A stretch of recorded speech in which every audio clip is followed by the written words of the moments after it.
Do we have a proper national society? What is a nation? To know this, we must ask, what is a people?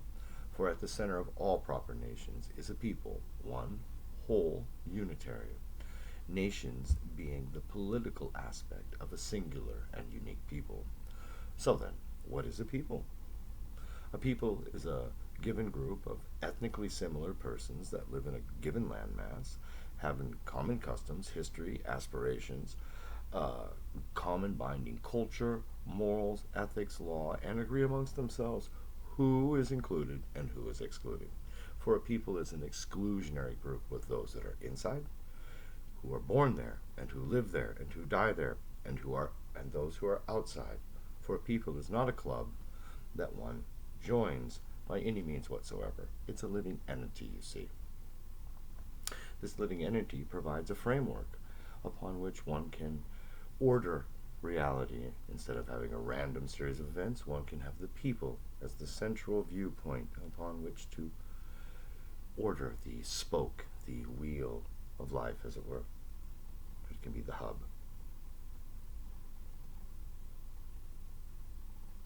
Now, be it as it were, a people grows from its parents' loins. A people is not made like a club, as we'd said before, because they exist regardless of whim. And moreover, a people is not just material forces expressed as these communist sillies try to say. No, a people is the expression of the vital forces of the members. And if the members go, the people go. A people is one. A people is whole. A people is unitary and has a sense of the value of defending its unique right to a given land, knowing it to be their right to live their lives in their lands, their ancestral ways. This is instinctual. You know your home is your home, and you fight for it. A healthy people has one culture, for a culture of a people is equivalent to the soul of an individual's body. As a people has a homeland, which is the residence. This is the body of this that connects to the soul, you see. So you have culture and homeland, body and soul. These provide for the foundation for life for the people. A true people is a creation that rises from fathers and mothers, and by no other way. It may slowly over time absorb similar people, taking them on bit by bit, but taking in massive amounts of utterly barbarian, genetically alien peoples is sure ruin of any people's unique identity. Blood matters, remember, particularly when those alien hordes to be absorbed are retrograde, inferior in culture, learning, and general spiritual development, i.e., they're biologically backwards peoples. The result must be the lowering of the general level and culture of the stock that made up the nation into a sewer of peoples with no unique qualities and no unique worth, and thus really no worth at all. That's multiculture. Just a pottage of this and that, not a unified whole at all. Multiculture. Proper nation, multiculture. The process of absorbing these foreign elements we were just talking about is, you see, unnatural and unhealthy. It is exactly analogous to purposefully taking on sickness, weakness, and disease on your own body. Not very sensible at all, particularly when one factors in the reality that these barbarians flooding our borders are not the cream of their own nation's crops. They're rather retrograde even at home, sort of the lowest orcs of the lowest orcs. Mm. Now, the basic reality is that the third world is like Castro did, dumping its convicts, homeless, and other unwanted, unenriching elements upon us, the silly, racist, evil first worlders. And our own treasonous elite are calling this enrichment, of course.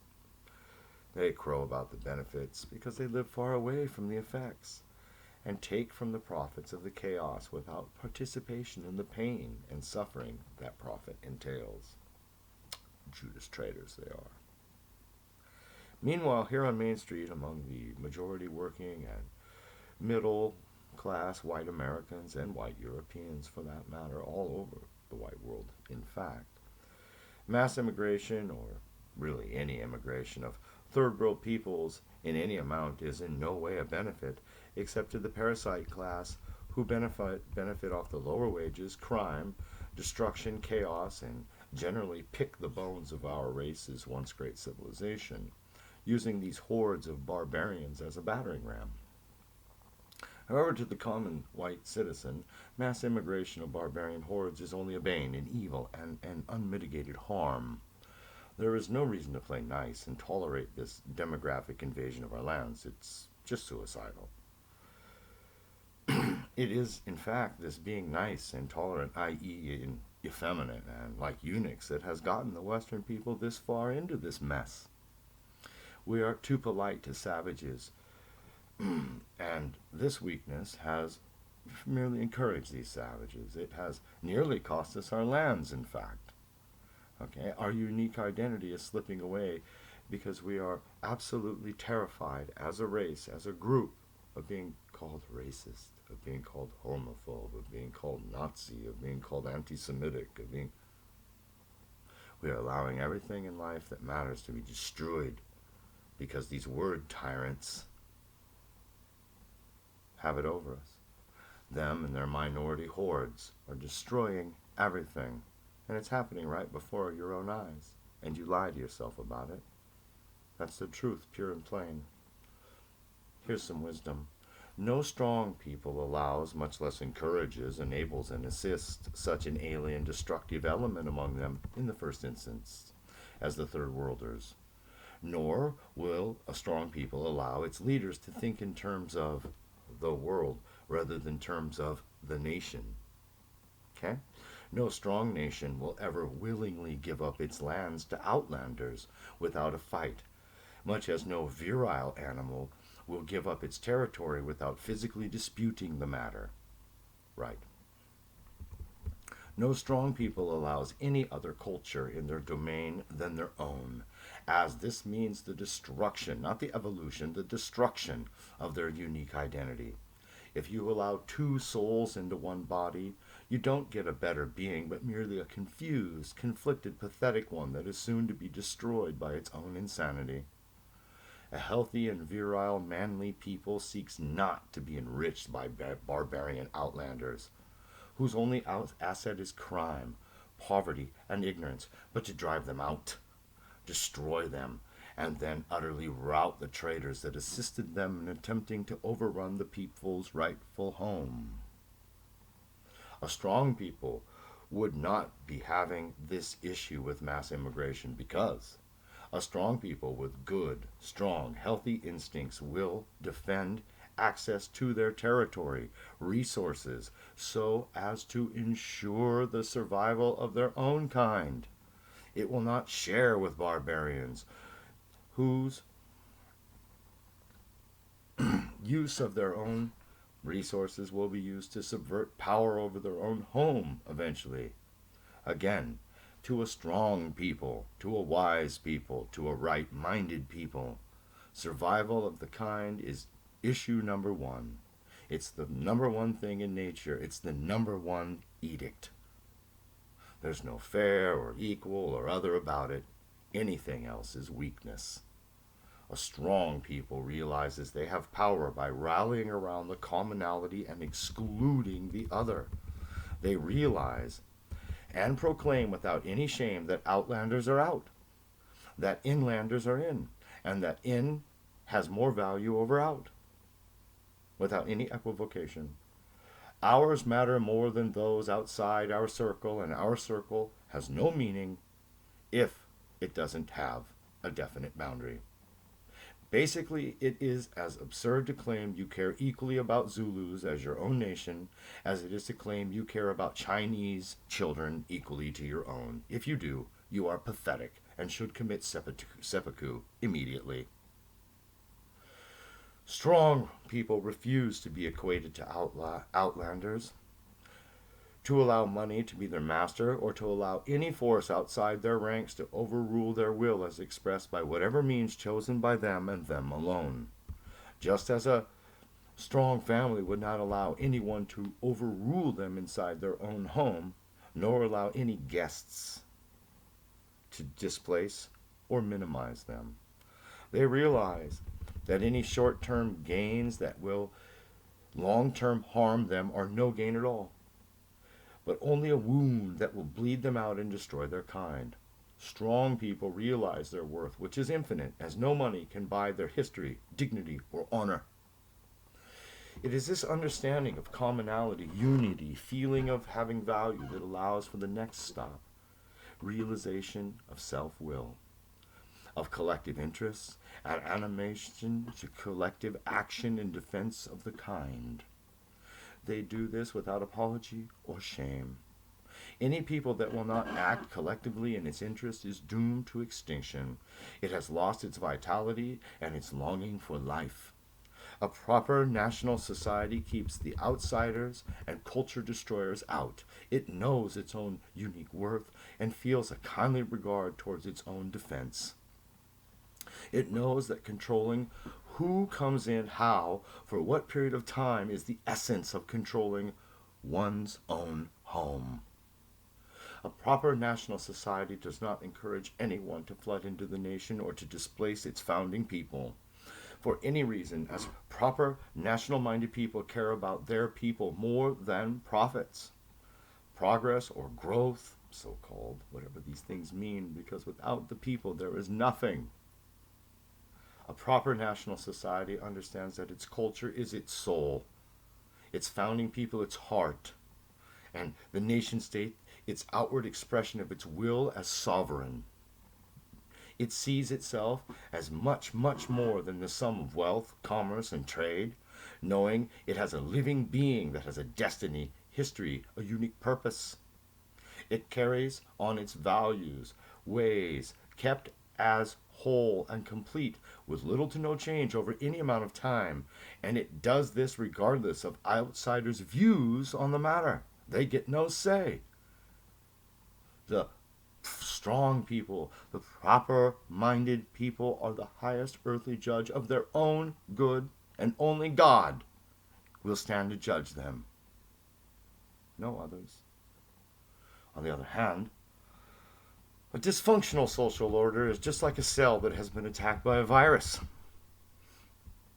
A dysfunctional society always, in the end, tries to replace its national population of citizens with a foreign horde of serfs and low-paid wage breakers, and eventually uses those serfs as a voting bloc to displace the founding population with a rabble of alien and outside people who shouldn't be anywhere near the nation. It is a calculated move every time to disrupt the unity of the people, to break the united people's will.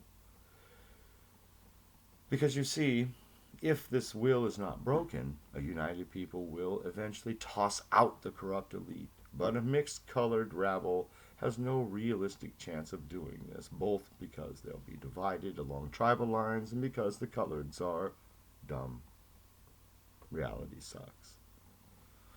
To this end, the elite in a dysfunctional society talk about how the values of the original people are now wrong, and how new universal values have to be embraced as everyone from everywhere becomes magically equal if they just so much as wash up on the shore of our lands. At the same time, they always either bring in slaves, serfs, or other cheap labor replacements so that the population will have less unity and less economic might, and thus can be more easily and safely ignored by the elite, as the elite pillage, sell their lands and all they hold dear to the highest bidders. History is a merciless master this way. Does any of this sound familiar to any of you? Does it sound like you could be living in something like this dysfunction?